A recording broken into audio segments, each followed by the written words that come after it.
go into this story about Jimmy Dore versus RFK Jr. If you did not see the interview last night, sorry. It's a long interview. Like, it was almost 3 hours long. I watched the entire interview and I have some things to say. Now, I want to start off by saying we're going to get into the first topic. The first topic is healthcare. So we'll get into that one in just a second. I want to start off by saying this. If you are not new to this channel, you guys know how I feel about RFK Jr. You guys know I do not support any candidate running in the duopoly. I don't care if they're a Kennedy or whatever. I don't support that. 2, you guys know how I feel about his position in reference to Israel and Palestine. I don't support that. And 3, I do not support his rhetoric around universal health care. And we're going to start with that one. Because with all the talks about Israel and Palestine, we'll get to that as well. I think this one may have been missed by some people, but I remember it. And then finally, I have to say this. We're going to start by saying this because some of you are not going to be happy with what I have to say. I agree with Jimmy Dore on most issues. I think you all know that. But when I was watching this interview last night, it was really difficult to watch. And this is not to say that Jimmy did not push back, but I felt like there are some things that I feel probably should have been said that were not said. Let's start with the healthcare issue. RFK Jr. is about to talk about the cost of healthcare. Now, this is the one that really, I think, threw me for a doozy. Listen to this. That same month, the government, the Fed, printed $300 billion unanticipated to pay off the investors in the Silicon Valley Bank. So there's a lot of money for military contractors, and there's plenty of money, for the banksters. But if you're poor in this country, we can't feed you. You cannot feed yourself. Now, I agree with what he just said there. He's correct. But then he says something that's wiggity whack. And, so the first thing we need to do is we need to cut the military. We got 800 bases abroad. We need to cut those expenditures back from the raw military expenditure, $900 billion. We need to cut that to $500 billion. And we need to do that right away. And then we need to cut our healthcare costs. Now, all of the Democrats and Republicans are arguing about Obamacare, different ways to pay healthcare, different way, who pays. None of it reduces the cost. That part right there. Let me put the captions on for this one. I'm sorry, guys. I see some people like, can you put on the captions? Hold on. Let's go back just a little bit. This part right here, the healthcare part. And we need to do that right away. And then we need to cut our healthcare costs. Now, all of the Democrats and Republicans are arguing about Obamacare, different ways to pay healthcare, different way, who pays. None of it reduces the cost. That's actually not true. This is the part here where I feel like, number one, Medicare for all. The study in reference to Medicare for all, let's start with just Bernie Sanders' Medicare for all bill. There have been numerous studies that have been performed in reference to that particular bill that showed that Medicare for all is actually cheaper. This has been discussed so many times. In fact, one of the professors that actually went through Bernie Sanders' Medicare for all bill, I don't even know if this guy supported Bernie Sanders or not, but he went through the bill. Even he was able to explain, like, yeah, he's right. It actually does reduce the cost. It actually does save money. But here is RFK Jr. saying that none of it reduces the cost. And this is where I feel like I really wish Jimmy would have pushed back here, because we all know, all of us that came from that Bernie Sanders like movement, I don't think there was a week that went by if we were following the press where we did not hear this talk about Medicare for all. We heard about it constantly. Jimmy knows this though. Like, Jimmy knows that Medicare, it was already proven that Medicare for all actually is cheaper. So I guess I just didn't understand why there was no pushback. There were over 25,000 people watching this interview last night. And I think what bothered me is I hope all these people didn't walk away with the wrong information, particularly those who were not a part of that Bernie movement, who don't know about the whole cost and everything in reference to Medicare for all. They just heard RFK Jr. say none of these actually reduce the cost. And that's not correct. Let me let him finish his statement. Sorry. It's just, who's paying for it and how do you pay for it? Is it, individual Americans who get stuck with the bill? Is it the hospital systems? Is it the insurance industry? Who is it? And it's like moving deck chairs around on the Titanic.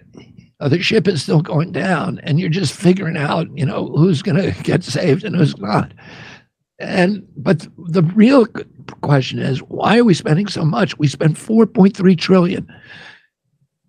We spend 20 times as much in real dollars on healthcare than we did when my uncle was president. 20. Now, I agree. We do spend a lot of money in reference to healthcare. I have to pause it here because then he gets into the pandemic and I can't play that on here. He's right. We do spend a lot of money in reference to healthcare. He's 100% correct about that. But the problem is that it's really difficult to me watching someone who's an environmental lawyer say that, this is what he said on Breaking Points. He said that, yeah, he thinks that everybody should have health care, but he said it's not feasible, that Medicare for all is not feasible. And he said that he would support a public option. But then you're still supporting the pharmaceutical industry. So if RFK Jr. is against the pharmaceutical industry, why would you still want to support it?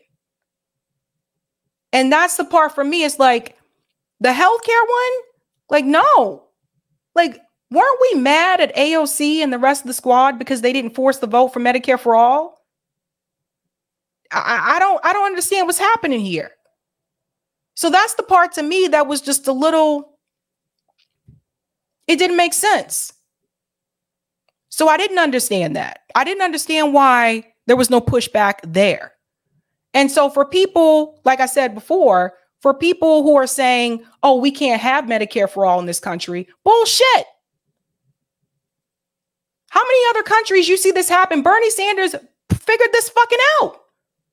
And what was really interesting to me is that some of the people, we were talking about this on Twitter last night too, some of the people who were so for all of that back then on Twitter were just like, well, yeah, RFK's right. It's not feasible. We can't do this. We can't da-da-da. I'm like, really? A new politician just comes along and just like that, everybody just changes their mind? You watch them send 800 billion, what, how much billion now? 800 billion for the defense budget. They've sent billions of dollars to Ukraine, but they can't give you health care? We're going to move on to the next topic. And this is the one I think that gave people a headache. We move on to the topic of Israel and Palestine. And you guys know how I feel about this issue. And I know that some of you watching support RFK Jr. I don't. If you haven't figured that out yet, I don't know what to tell you. But this particular issue here, in reference to Israel and Palestine, this was very difficult to watch. Let's go ahead and get into this. We'll interject here and there. So let's see. What is the... Oh, okay. So now let's get to the uncomfortable part of our interview. Biden. So here you say Biden administration extends U.S. habit of interfering in other countries' domestic politics. Now it's threatening Israel with the ending of the special relationship between our two nations. As president, my support of Israel will be unconditional. Now, what do you mean when you say unconditional? Because I immediately thought, like, so if Israel is going to drop a nuclear bomb, I mean, you don't even support America unconditionally. You're against the Iraq war. You're against Libya. You're against right now the Ukraine war. So you didn't support. So what did you mean by that? So this is where I think you'll notice RFK Jr. In my opinion, I felt like he got a little bit uncomfortable, like when this conversation came up. So Jimmy's asking him, like, what do you mean when you say you support Israel unequivocally? And yeah, I think that's a good question.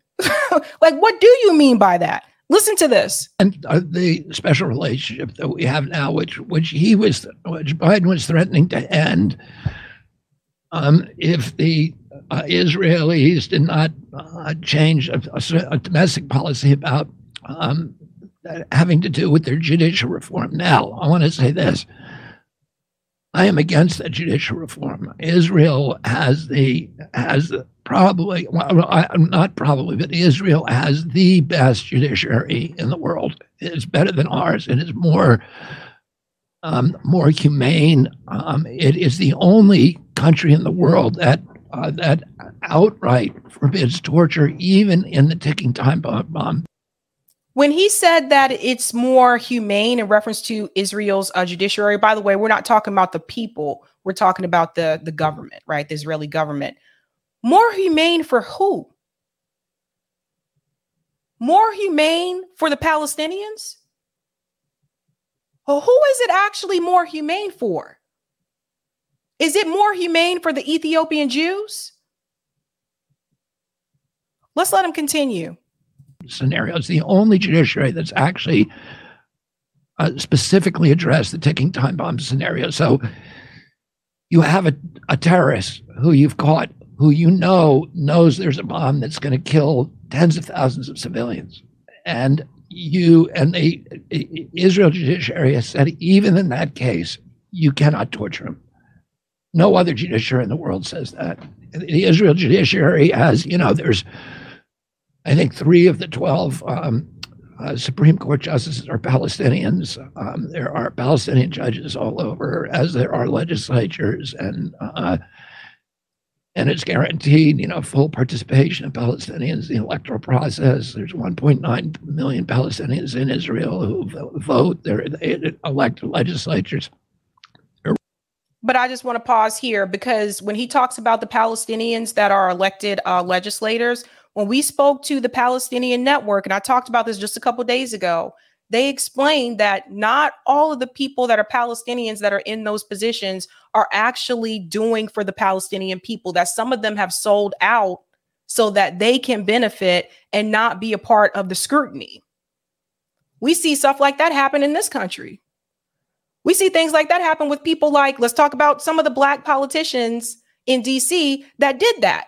People like Hakeem Jeffries, people like Barack Obama that sold out so that they could benefit from the system, even though that means that you won't, and they're not actually going to be helping you. So as Cornel West says, Black faces in high places sometimes, or all skin folk and kinfolk. Represented in the judiciary, and they can practice freedom of religion. It's the only place in the Mideast where they guarantee protection for gays. There was a pride parade 2 weeks ago in Israel with 150,000 people in Israel, in Tel Aviv and in Jerusalem. At the same time in Iran, they were hanging gays from cherry pickers. It's the only. Does it protect gay people that are Palestinian?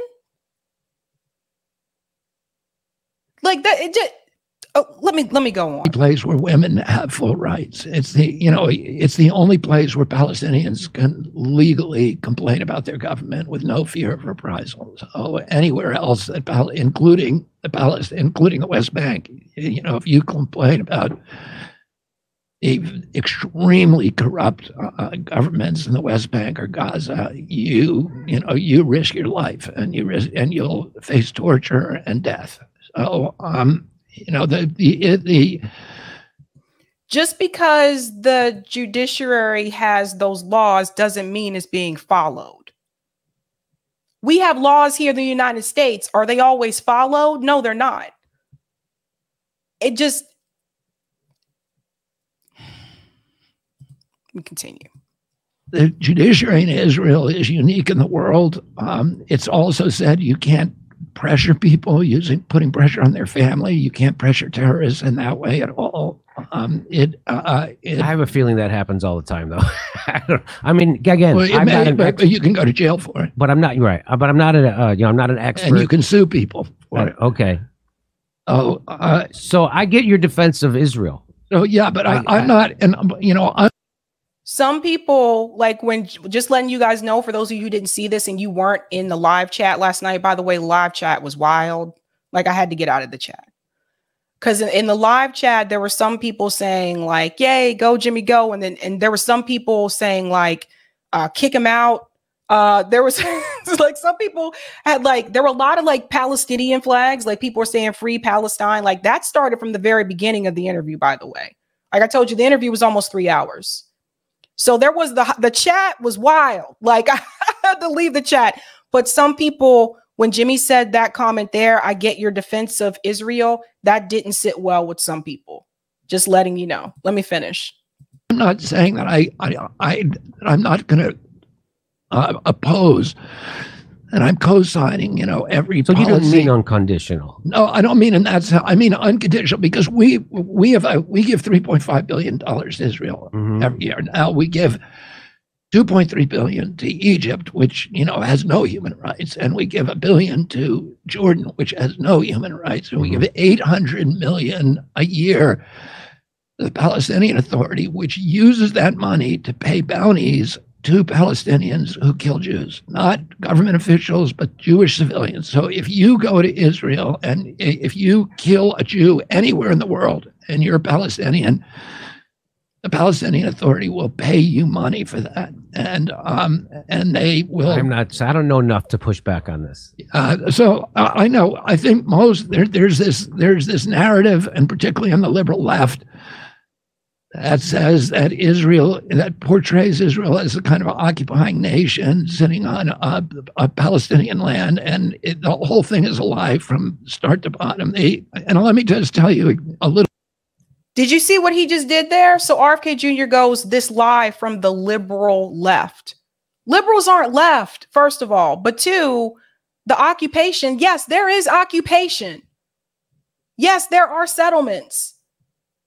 And it's just, for me, I don't understand. I don't know where he's getting this information from. I don't know if he did get this from Rabbi Shmuley, but it's very telling that he's not having this conversation with people who have been there. Why isn't he having this conversation with Max? We're going to get into the Max Blumenthal thing in a second. Why isn't he having this conversation with Max Blumenthal or Katie Halper?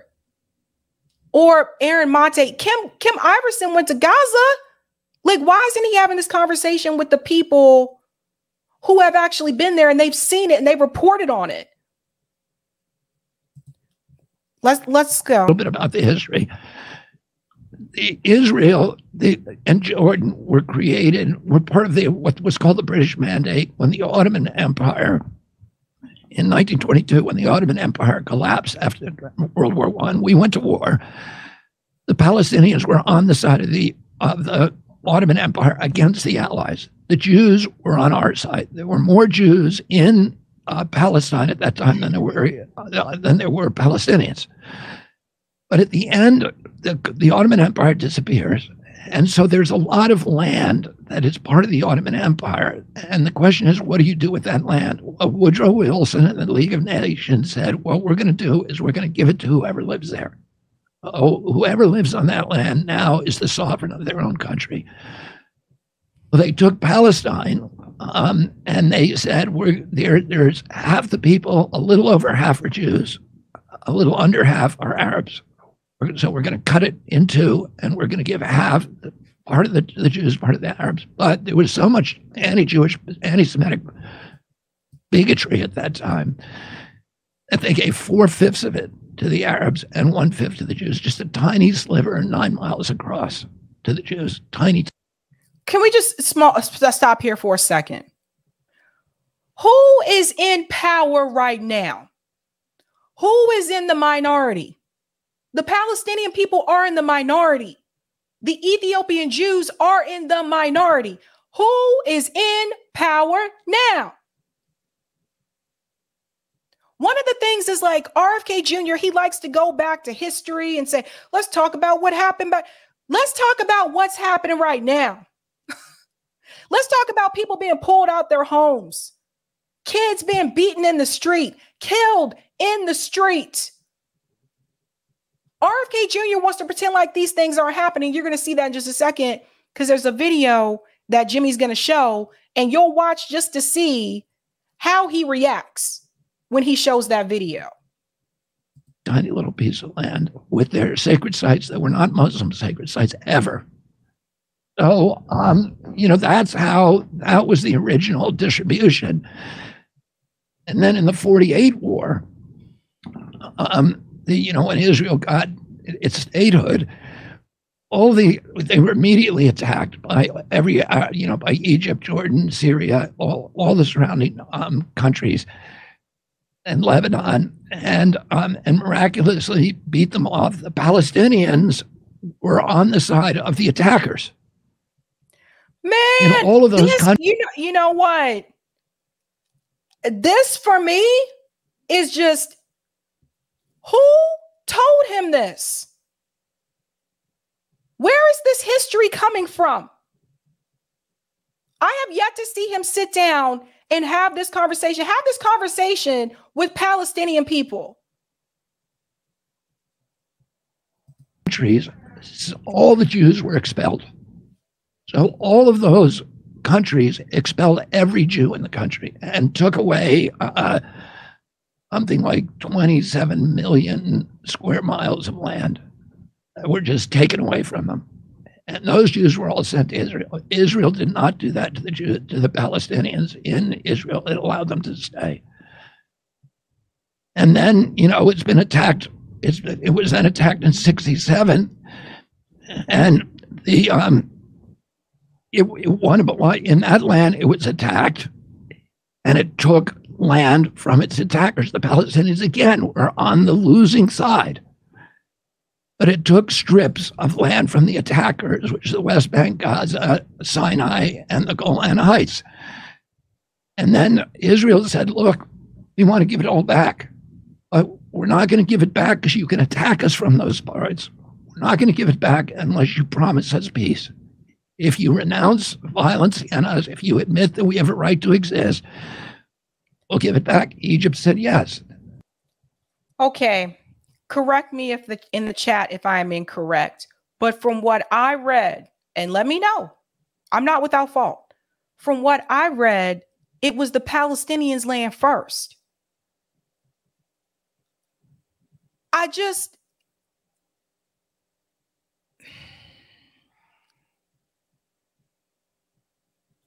This is why, and I'll show you this in a little bit. This is why RFK Jr. is not having this conversation with certain people. I'm going to show you in a little bit, because that chip was revealed today that just confirmed what I've been telling you all along, what his campaign is doing. How they are purposely, and I know the person, how they are purposely making it so that he will not have this conversation anymore. What's that about? Let's continue. And Syria got the Golan Heights and Sinai, and they got it back. Jordan wouldn't do it. And today you have, the Palestinian Authority, and in Gaza, if you kill a Jew, you get a street named after you. The children are taught from kindergarten that killing Jews is an act of patriotism. And 85% of those countries, people in those countries, when polled, believe that it's okay to kill civilian Jews, and that it's okay, and that Israel has no right to exist, and their purpose is to destroy Israel and to exterminate the Jewish people. Now, if you pay close attention here, and he's going to continue on, he's now smearing the Palestinian people.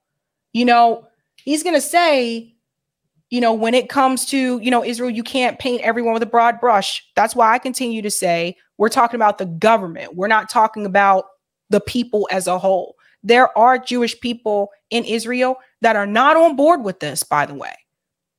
that do not support what is happening to the Palestinian people.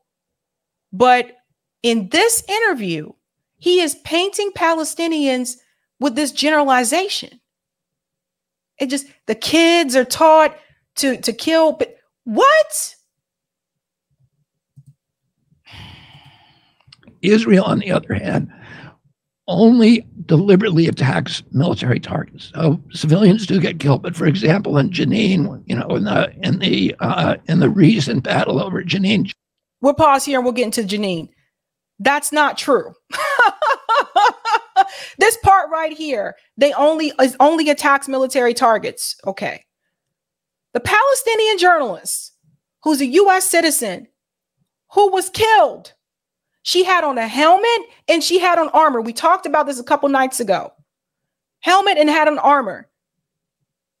Was she a military target? When this was brought up during his event in New York City, he was supposed to answer the question that Janet asked him. Rabbi Shmuley stood up to interrupt and say, no, you don't know where you're getting the information from. Then tried to smear the woman and say that she was anti-Semitic, even though she explained at the beginning of the question that she was Jewish, and stood up and said, no, it was just a casualty. It was not a target. She had on a helmet and armor. You had to hit her right between here. That's been debunked multiple times. So what is with this rhetoric? It's only military target. That is a lie. That is an outright lie.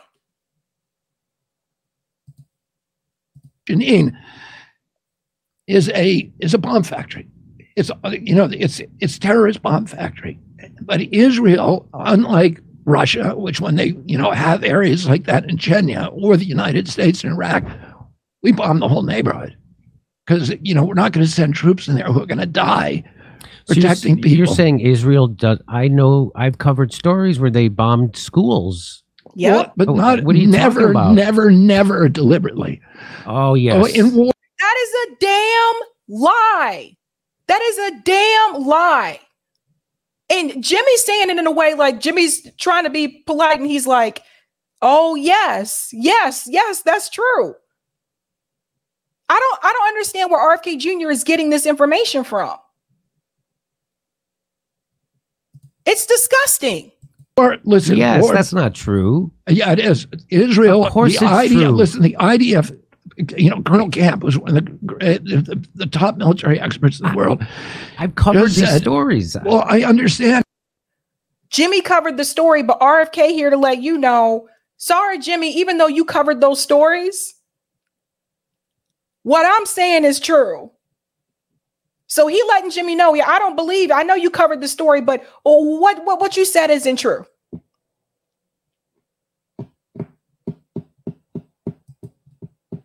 Boy. And maybe somebody, I'm saying it's a policy.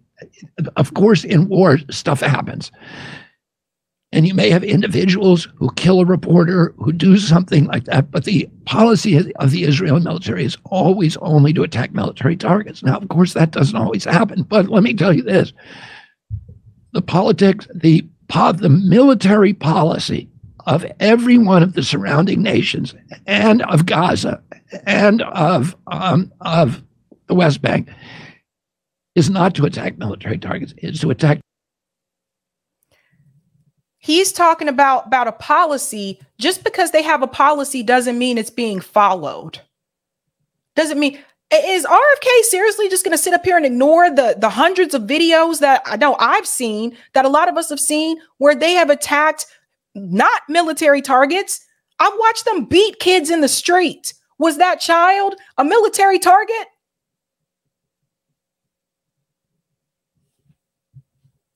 I don't know, man. Individual civilian Jews, that is the target. Okay. Oh, and it's the opposite of what Israel So does. let me, so and by the way, well, the here $3.5 billion that we give to Israel was part of the Tava and Camp David peace agreement. So we said, okay, we're going to contribute to this peace agreement. I'm making these payments, you know, to Israel. That was our part in it. And that was our promise. And, we get a lot for that money. So anyway, I could talk about it. All about the money. I hope everybody caught that part when he says we get a lot for that money. So it's all about the money.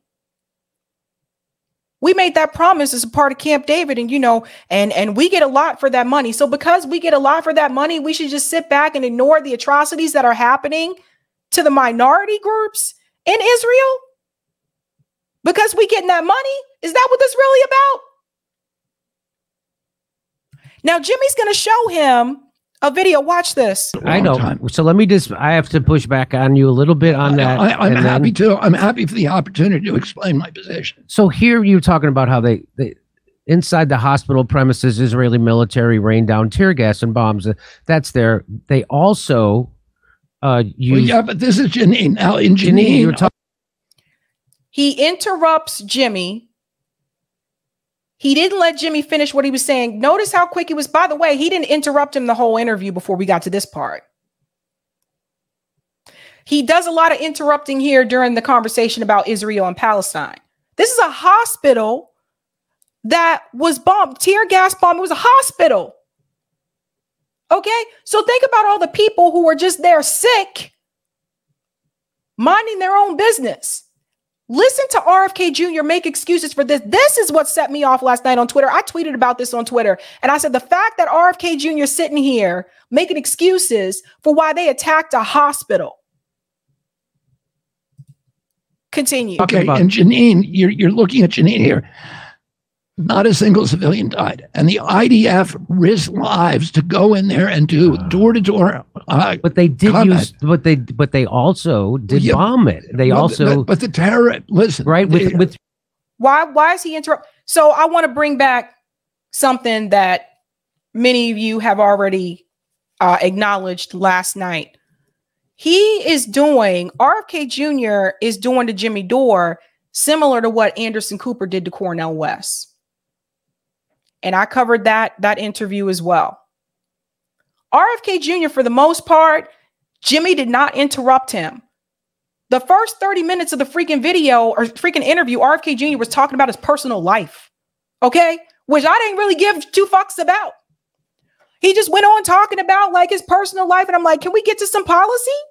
Can we get to his presidential candidacy? He talked mainly, just kept rambling on and on and on and on. But when we got to this topic, this is where he chooses to interrupt. And one of the things that people have pushed back on is people have said, and we talked about this last night as well, I felt like there was some similarities here when I looked at that interview with Anderson Cooper and Cornel West. And I criticized Anderson Cooper a lot in that interview because I said he wasn't even allowing Cornel West to finish what he was saying once they got into the foreign policy. Similar to what RFK Jr. was doing right here to Jimmy Dore. Once we got into this particular issue, he keeps interrupting him. And I'm like, no, why don't you let him finish what he's saying? What are you trying to prove? What are you trying to hide? Why don't you let him finish speaking like he let you finish speaking? Jimmy didn't interrupt the whole time. So what was this about? Let's let it continue. With jets, with military jets, they did. No, but nobody died. The terrorists are put deliberately with the bomb facilities in hospitals or near them or near schools in order to, that is a deliberate military strategy by them. I'm the worst. I'm the least informed guy to push back on you on this, right? But I have to try a little. So let me do one more. But RFK Jr., see, let me say something here about what Jimmy just said. Jimmy said he's the least informed to push back in reference to this. But see, RFK Jr. knows that Jimmy doesn't know as much about this as Max Blumenthal does or as Aaron Monte does. You see what I mean? He knows that. And so that's why, like, if I were Jimmy, something that I've kind of learned, throughout the years, never admit to them that you never say that out loud. Like, I wouldn't have said that out loud because now RFK Jr. is like, oh, okay. So I wouldn't have said that. Now he's going into this issue. The Israeli occupation pours cement into water springs into the Al-Hira area south of Hebron to block them and prevent Palestinians from using them in agriculture. Listen, and Jimmy covered this story too. Here is the Israeli occupation pours cement into the water springs at the Al-Hira area south of Hebron to block and prevent Palestinians from using their water in agriculture.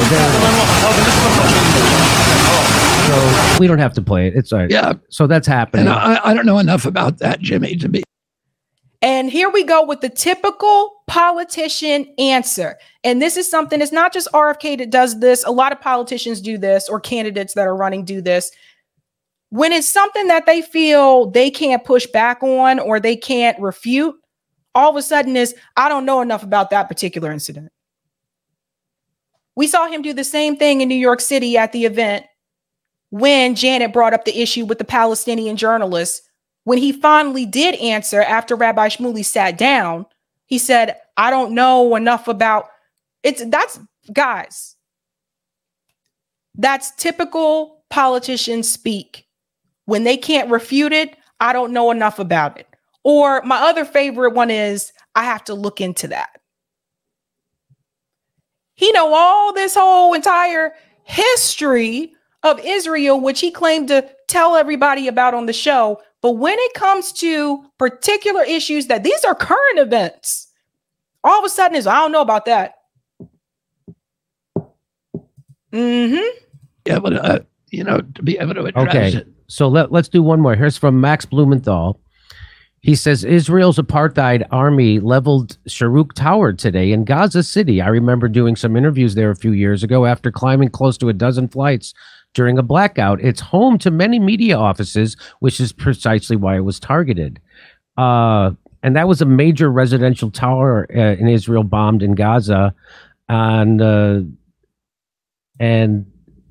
was a bunch of middle class families that lived there. Yep. So let's watch this. So there it is. You know what? This part right here. Now, Jimmy is going to play the video for RFK Jr. to watch. He interrupts right when he starts to play the video. In other words, he don't really want to see it. I've been doing interviews for a long time. I started interviewing people when I was in high school, and I'm here to tell you, I know some of these tricks of the trade. He don't really want to see it. Now, let me let it continue. So that's not going door to door. Nope. And then here is Israel forces forcibly expelled a Palestinian family and demolished their home. So if you say that they're all, it sounds like you're saying all the Palestinians are terrorists. There he is interrupting again. See what I was saying about the similarities to what Anderson Cooper did to Cornel West and what RFK Jr. is doing to Jimmy Dore? Why won't he let him finish a sentence in reference to this particular topic? Listen, and there's collective the Israel Supreme Court has said that Israel has a policy that if a facility is used by terrorists, a home, that they can plow into the home. That's a policy. That is a military policy, but they don't kill the people in the home deliberately. What are you talking about? Are you crazy? If you blow up a residential building, obviously the people in the building are going to die, whether they're terrorists or not. So this whole, oh, they don't do this deliberately, bullshit. If you blow up a building, what you trying to do? This is a no-brainer here, guys. Here he comes on the defense.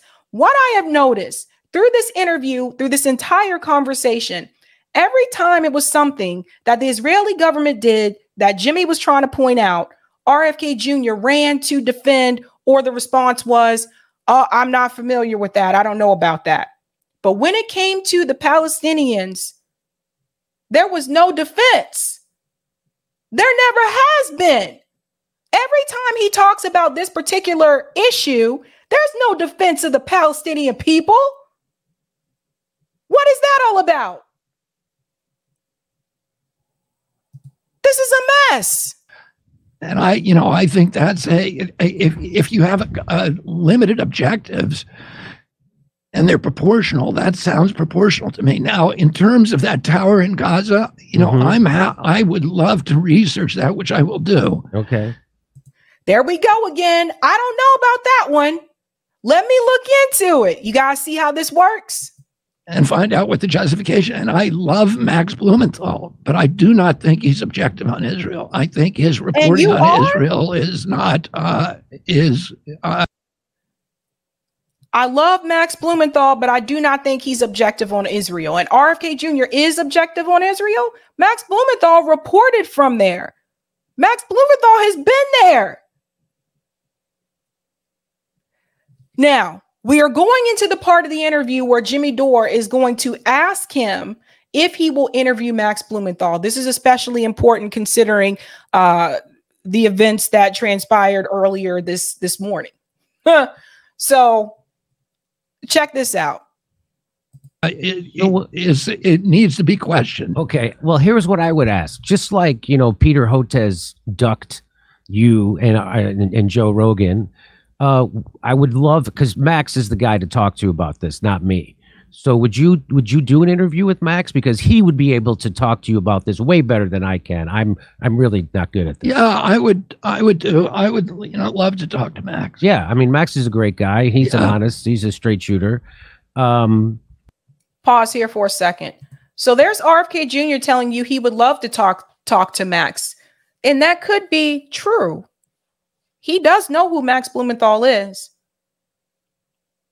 but it turns out that what I was telling you guys, my suspicions were 100% correct. He would love to talk to Max Blumenthal. Max Blumenthal reached out, I don't know how long ago, to interview RFK Jr., and he's not alone. It's not just me and him that have done this. There are others as well that are being basically blocked out by his communications director. And you'll hear about this in just a second. Preventing RFK from interviewing with people like that. But I'm supposed to believe that he's going to change the CIA.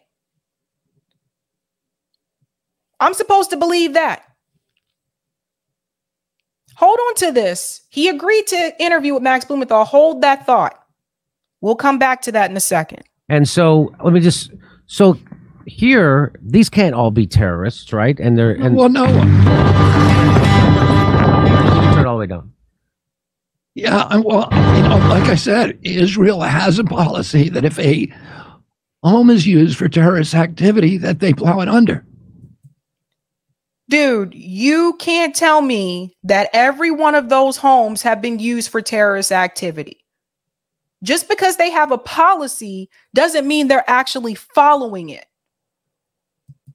It's not a great policy, because what happens immediately is that, you know, the government of the Palestinian Authority in Gaza immediately pay to rebuild the home. I don't think it's effective, but I think it's proportional. Yeah. I think it's likely to discourage terrorism. Terrorism means the murders of Jews. It doesn't mean attacking a military target.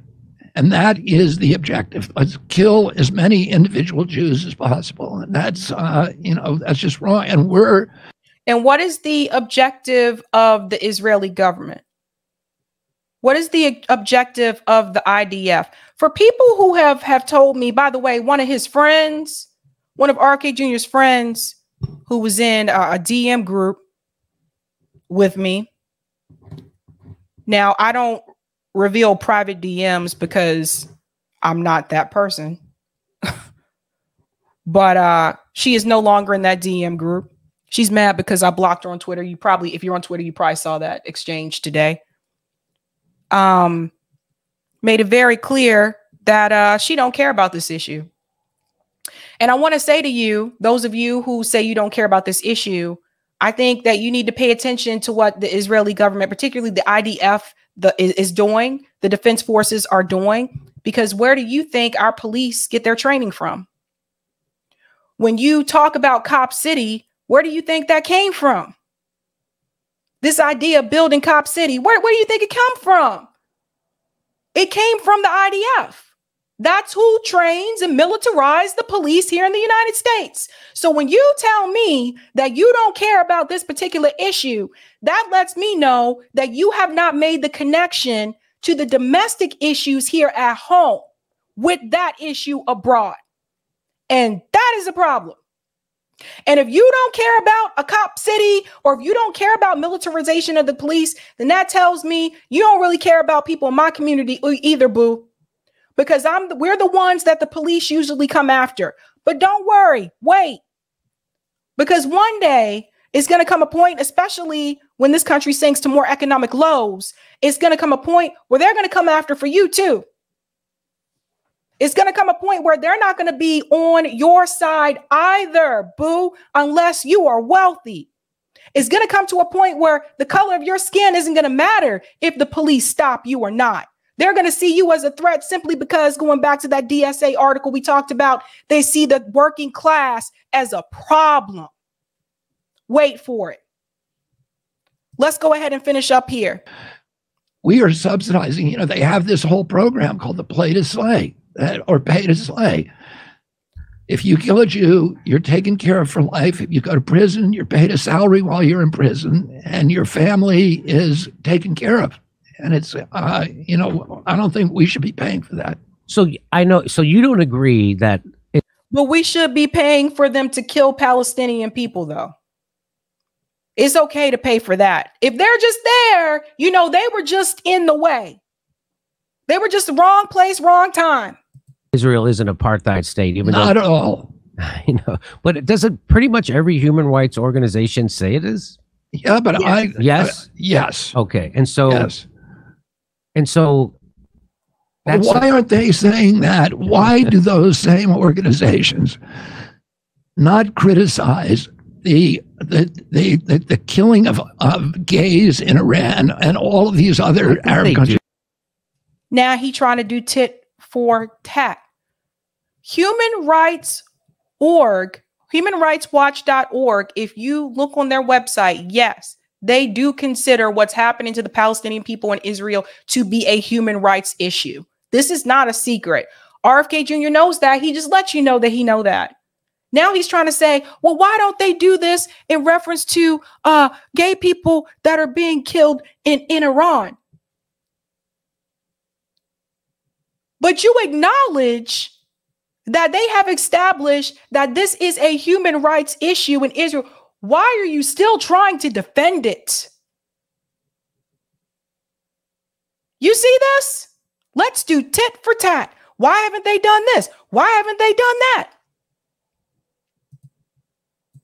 They don't. They know. Israel last year had more condemnation by the UN official resolutions than all nations combined, more than Myanmar, more than China, more than any other nation. Everybody is signaling out Jews, and I would say that's anti-Semitism. What I say, no, it is not. You see, when he did the interview with Brianna Joy Gray on Rising, he said that, well, no, I'm not saying that people can't criticize the state of Israel.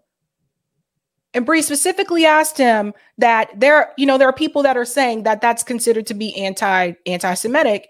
Do you feel that way? He went on to say, well, no, you can criticize the state of Israel. I don't think that's anti-Semitic. So Jimmy is telling him about the Human Rights Watch org and how they have already declared that this is a human rights issue. And now his response is that's anti-Semitic. What?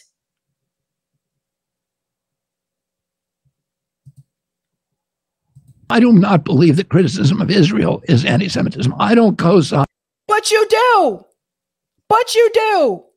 I want to be very clear. Every criticism that people have implemented in reference to the state of Israel, again, not the people, the state of Israel, he has knocked it down. Every one. But go ahead and criticize the Palestinians, and he will not defend that, boo. He won't push back on it at all. For Netanyahu or Likud. But if you are leveling criticism without leveling the same criticism about people who are doing much worse things. And the question is, why not? That has to be anti-Semitism. You doing that right now? This is the craziest thing that I've just heard. There's no problem criticizing Israel, but applying a different standard to Israel than you used to apply to any other country in the world is anti-Semitism. Would you agree that Gaza is an open-air prison? Well, I would say that Gaza, listen, Gaza is self-rule, right? Gaza is self-rule. It's not occupied. It's self-rule. Well, they don't have freedom of movement. Well, that makes it a prison. Well, why doesn't Jordan open up Jordan to the Palestinians? Let me interject here for just a second. First of all, so Jimmy's explaining to him about Gaza, people don't have freedom of movement. He goes on to say, well, why don't they just open up Jordan for the Palestinians? What did they tell you at the Palestinian Network? What did they say? They explained this very carefully. This is not just about the Palestinians. The goal is to expand beyond that. So opening up Jordan for the Palestinians, that's not a solution. They eventually want to expand there too. This was all discussed multiple times.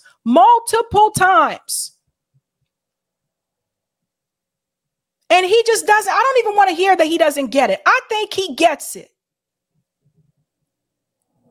So who's he really here standing for? And another thing, how you call yourself a pro-peace candidate and you okay with the U.S. sending arms to Israel?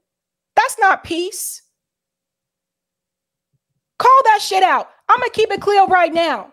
I was at the Rage Against the War Machine rally. I covered that rally on my channel. Okay. So I was there in DC. And over time, I have started to see that some of the people who were speakers at that rally aren't actually what you would call anti-war. They were against the war in Russia and Ukraine, but they seem to be okay in reference to this conflict that's happening between Israel and Palestine. That's not anti-war. Some of you have been so busy standing for this motherfucker. Excuse my language, but so busy standing for him. He's a candidate. Oh, he's great on this issue and great on that issue, that you were able to actually just look past the issue in reference to Israel and Palestine, how he is okay with them sending weapons there. Say what you want about me. But when I said no, I meant no. When I was at that rally and all those people, Dennis Kucinich spoke at that rally. He was one of the speakers. And he's the campaign manager with someone who has this rhetoric that seems to be totally okay with what Israel is doing. Okay with it. And Dennis Kucinich stood on the world stage and stood up for the Palestinian people and their rights. What the fuck has happened here? You guys don't see what this is about? You don't see what's really happening here? Some of these people are fake. Some of these people didn't mean that shit when they were at that rally. That's what I'm trying to tell you. Some people were just there, just trying to get their pictures taken and didn't really care that much about the message to begin with. And I'm going to keep it real. And I won't fall for that shit again. I tell you that much. Let me let him go on. I'm not smart enough to answer that. Okay. So, you know. But I do know that you can't bomb a prison. What Israel has said is we will give, you know, we don't want to be anywhere near Gaza. Make an agreement that our country has a right to exist. Make an agreement that you will stop killing Jews, that you will stop telling your children to kill Jews. What about making an agreement for them to stop killing Palestinian people? The Palestinians are the minority, guys. They're not the majority. The way that he's talking about this, he's talking about it as though the Palestinians are the ones in power and that they are the majority. They're not. It's interesting. He can have all this compassion when it comes to, I have so much compassion. You know, I feel for the Ukrainian people. I have so much compassion for them. I have so much compassion. I feel for, you know, the Jewish people in Israel. I have so much compassion. But when it comes to the Palestinian people, that compassion is gone. Where's that compassion for the Ethiopian Jews, particularly the women who were sterilized beyond their will? We'll show you that in just a second. You stop naming streets and stadiums after Jew killers. Do that, make us feel safe, and we'll give you, you know, the two-state solution. That's what they've been saying for 60 years. Prince Bandar. The two-state solution is not viable at this point in time. We've discussed this multiple times. There are too many settlements, and RFK Jr. knows that.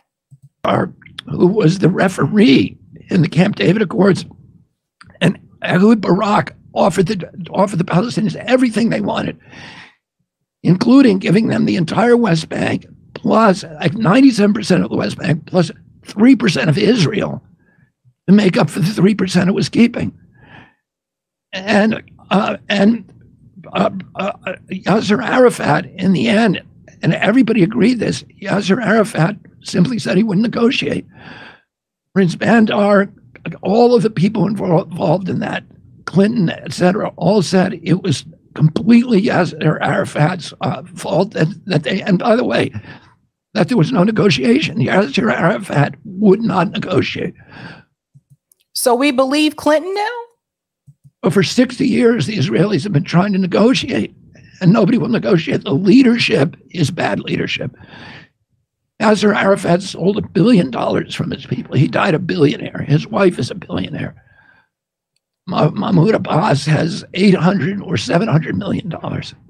Oh, you know, and by the way, after the Oslo Accords, the Oslo Accords gave a right of return to the Palestinians. So any Palestinian in Israel, 1.9 million Palestinians, were allowed to return, and they would be given free land and a farm place in the West Bank. And it was expected that hundreds of thousands, they could live under their own country there. It was expected hundreds of thousands of people would take that offer. You know how many did? 4,000. Why is that? Because nobody wants to live under the Palestinian Authority, because they torture people. There's no justice system. They kill you if they don't agree. Who's being tortured in the streets right now? Who's being dragged out of their homes? What are you talking about? With you, and it's a dictatorship, and it's a kleptocracy. They steal everything. They've stole $1 billion from their people. You hear this, the smearing? They steal everything. What's with that rhetoric? As I was listening to this last night, I was thinking to myself, like, I sincerely hope people who don't know anything about this issue do not leave this conversation with a bad view and opinion of Palestinian people. It was disgusting.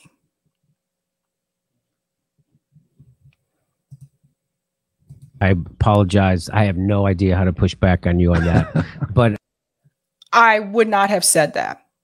And that's where for me, like if I was Jimmy, you could push back on when he said they steal everything. Like I would have pushed back, like you can't, no, I would not have said that there. And I'm sorry, but this is why he's laughing. This is why RFK Jr. is laughing, because he's like, oh, okay, Jimmy said he can't push back there, so.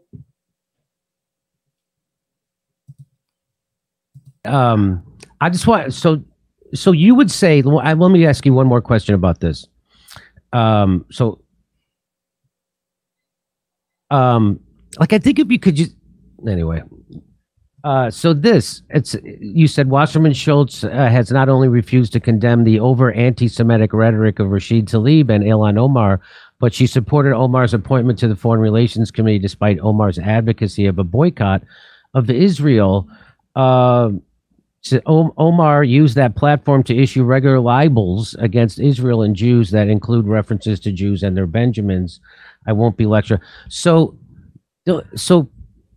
When I see that, it's like, oh, well, people call you anti-Semitic incorrectly all the time.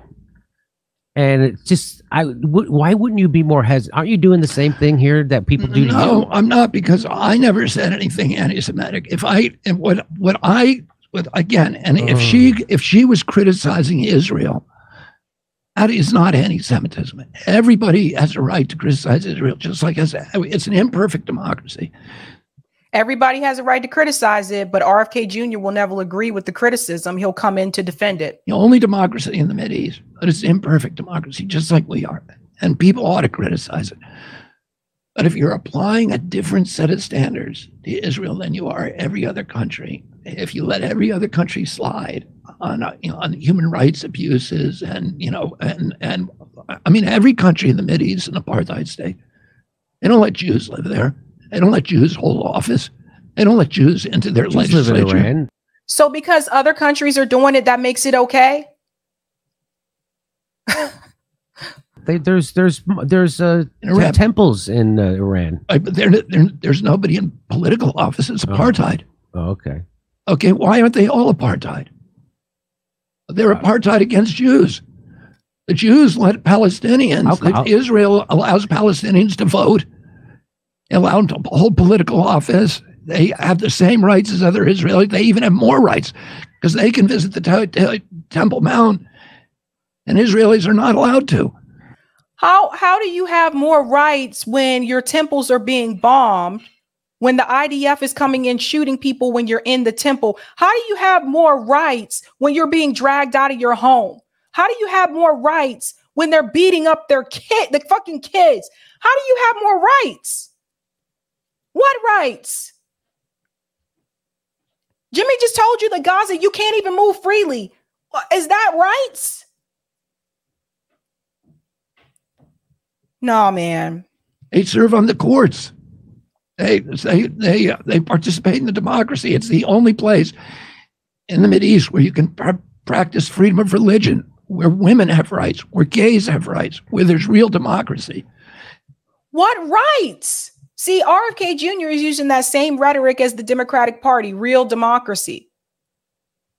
For who, though? For who? I mean, to me, this is just... I really wish Jimmy would have pushed back here and said something to the point of, well, how do they have these rights if they're being targeted? How do they have these rights if they can't even move freely, in Gaza? How do they have those rights? What do you mean by that? RFK Jr. is like, well, they're allowed to hold political office. So because you're allowed to hold this political office, just ignore the fact that we're killing your people.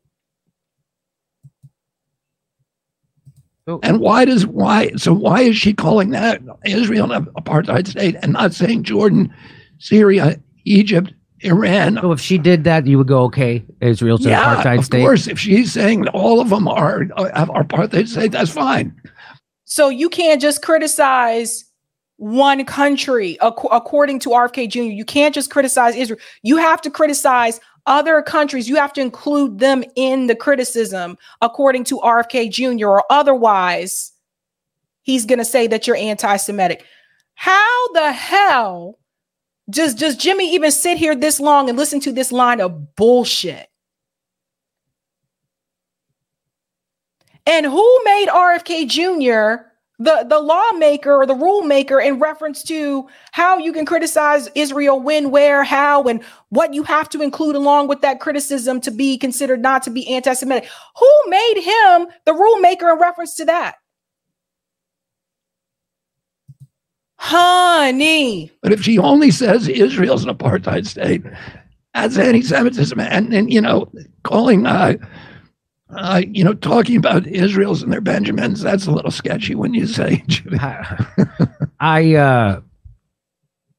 So I just don't you, aren't you afraid? Because it breaks my heart in a bit, because, you know, it's so great to have a peace candidate, you know, someone who tells the truth about the military industrial complex. No one does that. And you're right about Ukraine, and you're wrong about Russiagate, which led to Ukraine, but you got right about Russiagate, which is a big deal. But there are candidates that do that, Jimmy. There are candidates that are actual peace candidates, unlike RFK Jr. That's the thing. And you know, when a dummy like me can see it on day one, what Russiagate was. Yeah, I didn't say that, but I wasn't paying attention to it. You know, I was. Right, you were. Because I saw where it was going to go. A lot of stuff, so you see it. And they got their war. What happened to me is I never looked into it. I just, you know, I was taking the narrative from the mainstream media, and just that was it. And then I had dinner one night with Oliver Stone. Oh boy, he had dinner with Oliver Stone and all this. And no one cares. No one cares about all this. I think I'm going to move on to the next clip, because that was pretty much, yeah. Okay, let's move on to the next clip here, because I want to go back again. So we're going to show this clip where Max Blumenthal said Jimmy is shell-shocked by RFK Jr.'s views on Palestine. This is after RFK Jr. has already exited the interview. So I thought it was great that you were able to ask him, would he have an exchange with Max Blumenthal? I thought that was terrific, JD. Yeah, Max is the guy for that. I mean, he was throwing so much bullshit at me. It was just like, he was overwhelming me with bullshit stuff. I don't, that's not my wheelhouse. But you know, I know he's 100% wrong on this issue. And I think everybody does. It's like, it ruins it. I think Jimmy needs to give himself more credit, though, because Jimmy has covered a lot of these stories. Like Jimmy Dore has covered, like the hospital, the one about the apartment complex, the Palestinian journalists. Like a lot of these stories, Jimmy has covered. Sometimes Max came on, sometimes Aaron came on to talk about it. But he has covered these stories. He's been covering this issue for years, and I think Jimmy needed to give himself more credit and be more strong in reference to the knowledge that he did have. See, that's the thing. Like, you really don't have to be an expert. I'm not an expert at everything, but you take the knowledge that you do have and you use that to your advantage. Most people are not looking for you to know it all. Hell, RFK Jr. he acts like he knows it all, but a lot of those things that he was saying was incorrect. But you take what you do have and you work with that. And I think that's the thing. And never, ever, ever tell the guests that that this isn't your thing, or you're not really never do that. Never let them know that, you know. It's what ruins his candidacy. It doesn't ruin it all the way. Well, it doesn't matter. It doesn't matter, because they're not going to let him be the nominee anyway. It's going to be. Wouldn't that be fun if it was Cornel West against RFK and the Republican, the DeSantis or whatever? That would be fun. But it's not. That's not happening. The Democrats are not. Jimmy, somebody just said this right now. They said, I told them that the last time we had him on. I said, that's why they have super delegates. It'd have been better if you ran as a Republican. It actually would have been. And I'm seeing it all over again. And I have to just say this, and I want all of you to be very wary too. It's very easy, you know, to say I'm done with the duopoly. I'm not doing this anymore. And then sometimes all it takes is for the right kind of candidate to come along, someone that really catches your eyes, someone that makes you very excited or whatever, so to speak, someone that may be charismatic, someone like a RFK Jr. to come back around. And then all of a sudden you actually are like, oh, wow, you know, he's running as a Democrat, but this guy is, and I've already seen some people do it. And the thing for me is that when I said I'm done with the two-party system, I meant I was done with all of it. I don't care who comes along.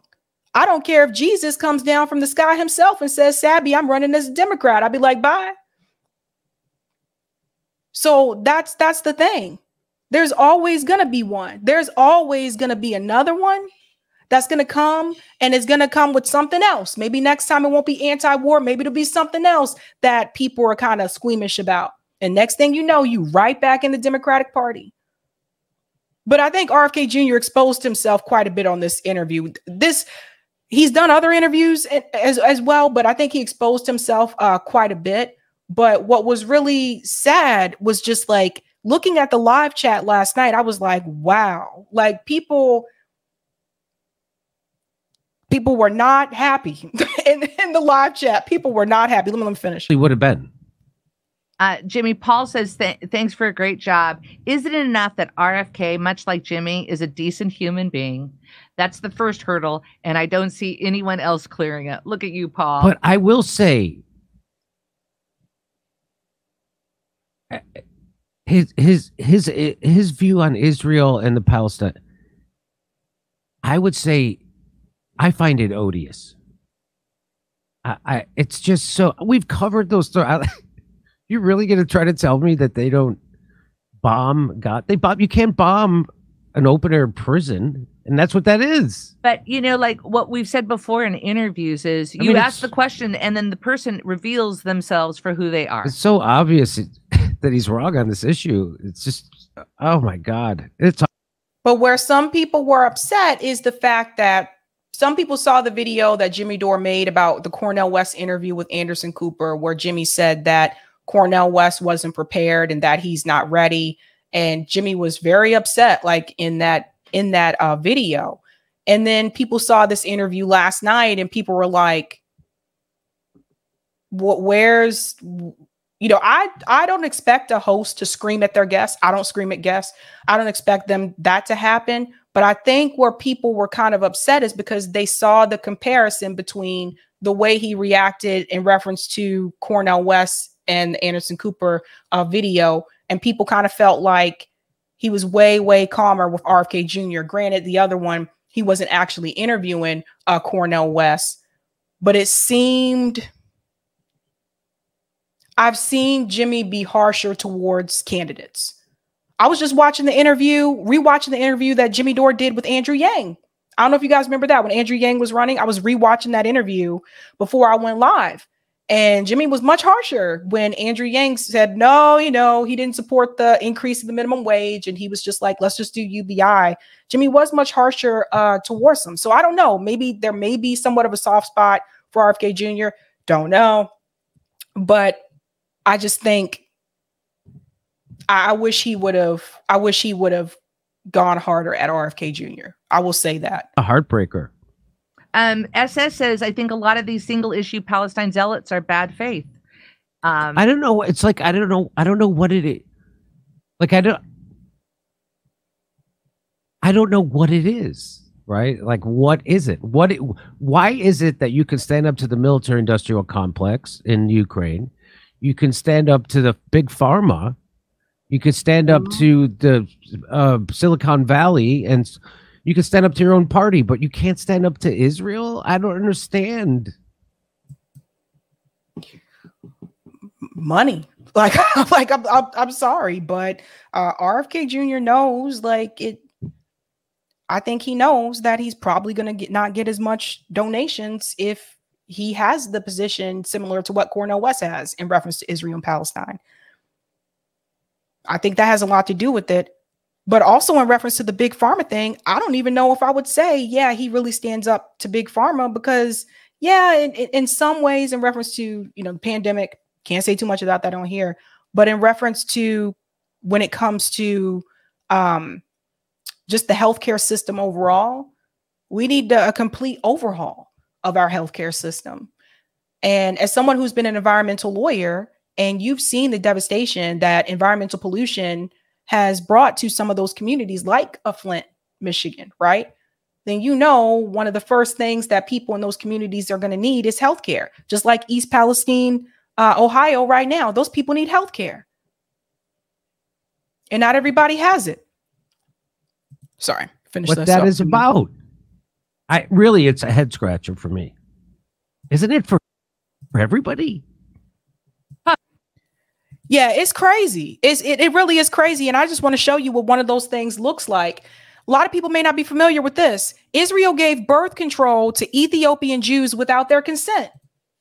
I'm not going to read the entire article. I've covered this story before, but this is the kind of things that have been happening over there. These are the kind of things that have been happening. Like they were sterilizing Ethiopian women. By the way, they are Jewish. Ethiopian women without their consent. They were giving them the depot shot. The women didn't even know that that's what they were giving them. Things like that. A lot of people bring up the Palestinians, but we leave out that part, right? I think that's important. You can see here, Ethiopian Jews protest racism and discrimination. We really support Israel. These are people who actually supported the community.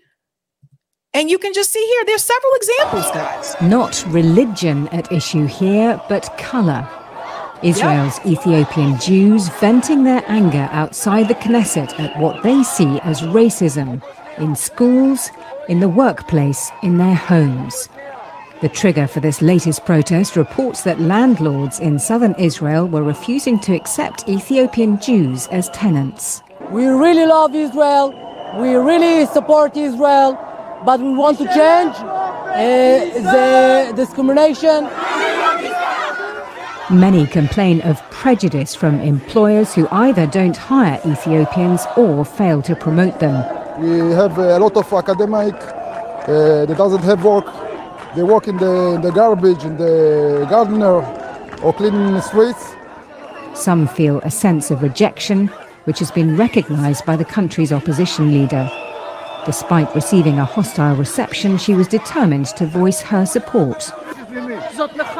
It's a legitimate protest. It's an outcry from the bottom of their hearts. It's their right to shout. It's 3 decades since Israel began rescuing Ethiopia's ancient Jewish community at the height of the famine in the Horn of Africa in the 80s. Israel's 120,000-strong community of Ethiopian Jews are considered descendants of the lost Israelite tribe of Dan. Now members of the younger generation speak Hebrew, serve alongside native Israelis in the armed forces, and study at university. But many still don't feel they've arrived in the promised land. And one thing that I want to mention too is, again, that's a situation where it's not about the religion. They're Jewish and they love their religion. That's 100% about skin color. Now let's get back to this Max Blumenthal situation. So after that interview, Max Blumenthal tweeted, "Tonight, Jimmy Dore asked RFK Jr. if he would publicly engage with me on Israel-Palestine. RFK Jr. agreed. I look forward to a live civil discussion at the Gray Zone News filled with facts and fact checks if necessary. And Bobby will, of course, get equal time."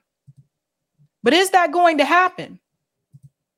Well, it turns out that Max Blumenthal was actually on Rising this morning to talk about Julian Assange. But Bree actually was able to sneak in that question really quick before he had to scoot and ask him if there was any updates in reference to that interview. I think some of you are not going to be happy with what you hear, but all I'm going to say is, I told you so. I told you they were doing this to certain podcasters. Listen to this. Ask you about some news that emerged yesterday after RFK Jr. sat down with popular comedian and podcaster Jimmy Dore for a conversation. Many people in the chat seem to want you to talk to him specifically head to head because of their frustration with some of his views on Israel-Palestine. He apparently agreed, and you tweeted that debate is pending. Do you have any more details about when we might be able to look forward to seeing you in a head-to-head exchange with RFK Jr.? Yeah, I do. So Jimmy asked RFK, he said, I'm not an expert on Israel-Palestine, but a lot of what you're saying about Palestinians being simply a bunch of terrorists and Israel only attacking military targets and Israel just being this beacon of democracy surrounded by enemies doesn't sound true to me. It doesn't ring true. So why don't you debate someone like Max Blumenthal, for example, who has dedicated years of their journalistic career to covering this issue. I've written 2 books, done a documentary on it. I think I'm qualified I'm at least as qualified as RFK to talk about it. And RFK is someone, I've been sympathetic to his campaign. I sympathize with several planks of his campaign. So it's not as though I'm coming at him in bad faith and that I'm seeking to destroy him on behalf of the Biden administration or some other force. So I think. Right. Like, I don't think Max is even looking at this as like a debate. He just wants to have the conversation and try to educate him about the issue. It would be a civil debate. RFK seemed blindsided by Jimmy's question. Jimmy brought up Peter Hotez, the doctor who RFK had been trying to debate, who shied from the debate, and RFK agreed. But what I've heard, I have a source, and I may actually be able to publish this, I'm not sure. But I have a source who spoke to RFK's communications director, Stephanie Spear, and she completely took off the table any possibility of him doing a debate on Israel. This is while RFK's... Pause. So I hope everyone heard that. And I am familiar with Stephanie Spear. She is the communications director for his campaign. She's the one that sends the emails that say, you're in the queue, you're in the queue, you're in the queue. And when I spoke to another member of his press team, this conversation was via email and on the phone. I was told recently for a follow-up, I was told that there is a woman who's with him all the time, and she's the one that does the schedule. And it's just difficult to get a sit down with her and scheduled out all these interviews. But I've pushed you up to be priority. By the way, at this point now, fuck it. At this point now, fuck it. So I'm letting all this shit out.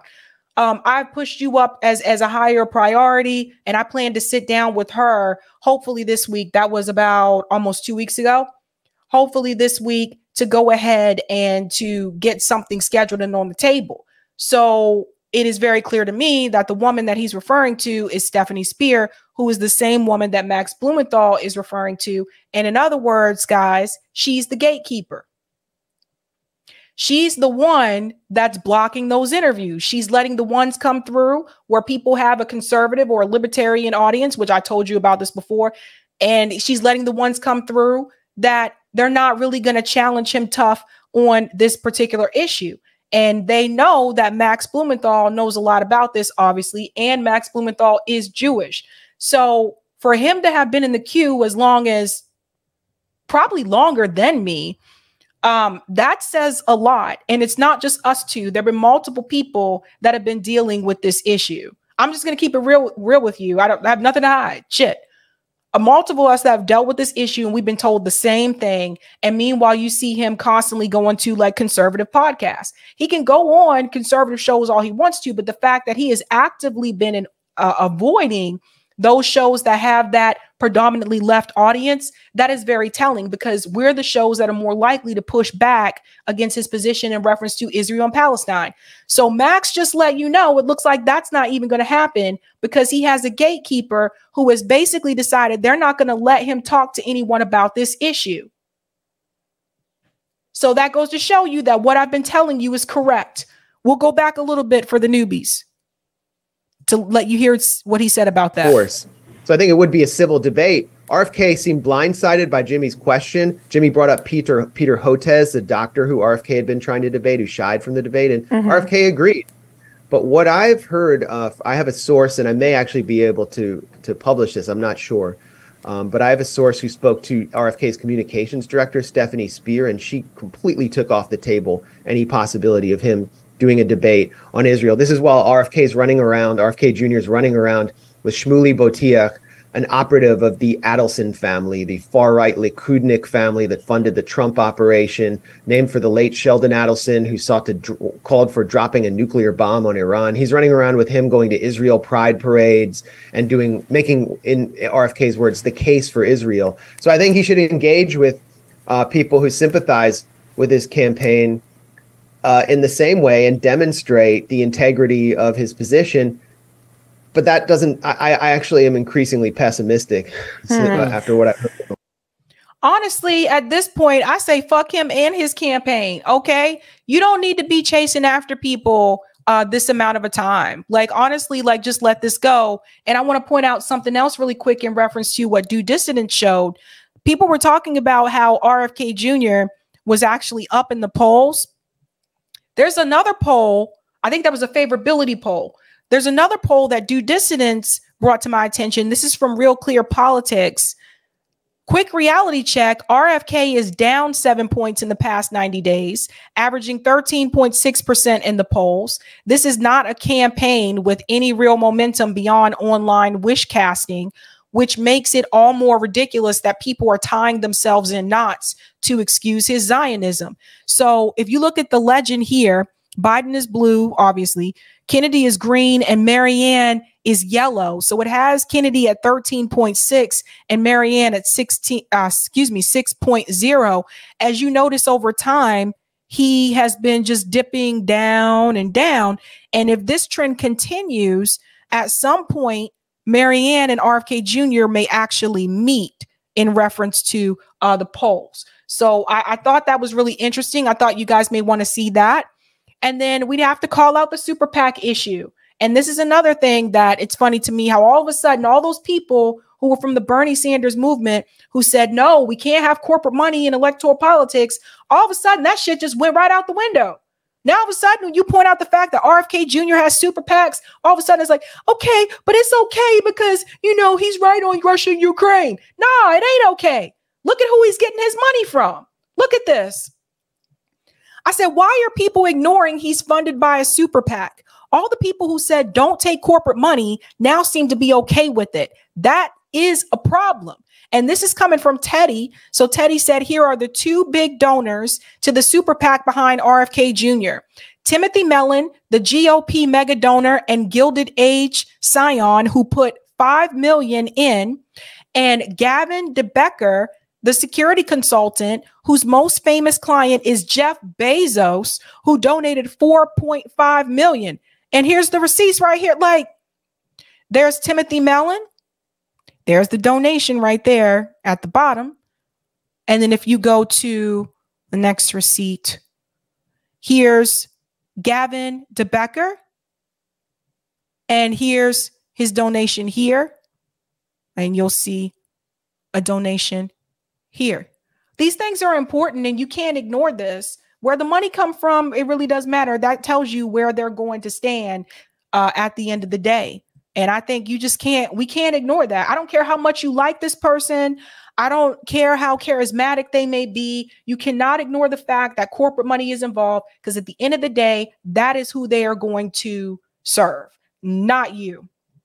But just like that, somebody walk in, kind of charismatic. They're like, yeah, this guy is going to be the one. And it just happens to be a Kennedy. And I watch so many people just throw their morals and their values that they had in reference to progressive politics aside just because they saw someone and they started to idolize a politician again. Learned absolutely nothing from Bernie Sanders. We got a lot of comments. I have one more story. Eric, I'm going to do half the super chats. We're going to get this update from Richard Wolff, because this is actually good news. And then I'll take a break and I think we'll do call in, because I'm pretty sure people are probably going to want to call in. Thank you, John. Let's organize a national protest against government corruption. We can set out until November to give people time to plan and request off work. That's actually a good idea, John. And thank you for this as well. All I hear is everyone complain, self-included, about the state of things in our system, but we just sit and let it keep happening. It's time to organize. You, Dore, Dave Smith, Rising, Breaking Points all have power to get it started. I do organize. I organize locally.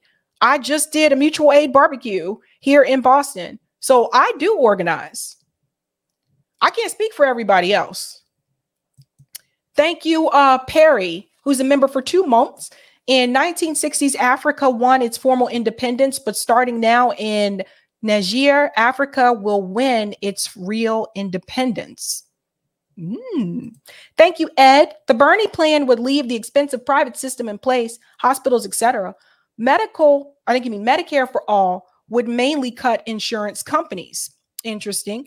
LPA says some are so desperate for a savior that they will turn the blind on serious red flags. That's how we end up with the squad. There you go. Thank you, Janice. Public option would be deliberately underfunded to undermine the movement for Medicare for all. It's a trap. Don't fall for it. There you go. And Joy says journalists murdered by the IDF. Yeah, there you go.